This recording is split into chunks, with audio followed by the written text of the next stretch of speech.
કોઈ પણ એન્ટરપ્રિનરની સ્ટોરી લઈએ ને તો એની અંદર એક વસ્તુ લર્નિંગ કોમન છે.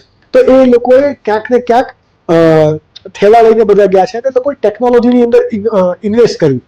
તાત્કાલિક મશીનરી, તાત્કાલિક એ લોકો પ્રોડક્શન કેપેસિટી વધે ત્યાં ગયા. બટ તમારી સ્ટોરીની અંદર સૌથી યુનિક હોય તો 2007ની અંદર લોકો સોલાર પર, મતલબ સોલાર, આપણે સોલાર કુકર અમે ભણતા, આપણે કદાચ ક્લાસમાં ભણતા, રાઈટ? પણ ત્યારથી તમે સોલારની અંદર મતલબ ઇન્વેસ્ટ કર્યું અને આખા એના ઉપર ડિપેન્ડ થયા.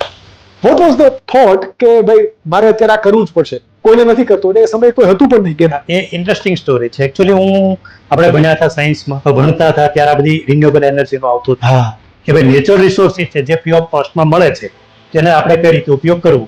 તો તમે જયારે જોયું છે ત્યારે ખાલી પેટીવાળા કુકર અને ઘરગથ્થુ માટે અમુક લોકો ઉપયોગ કરતા હોય. મને એ વિચાર, હું ભણ્યો છું તો એજ્યુકેશન મીન્સ નોટ ડિગ્રી, હું એવું બિલીવ કરું છું. તો મારા એજ્યુકેશનને મારા કામમાં હું ઉપયોગ, મારા બુદ્ધિ વ્યવહારો રોજિંદા કરીને હું મારા ફેમિલી, મારા સમાજ કે રાષ્ટ્રમાં શું પરિવર્તન લાવી શકું.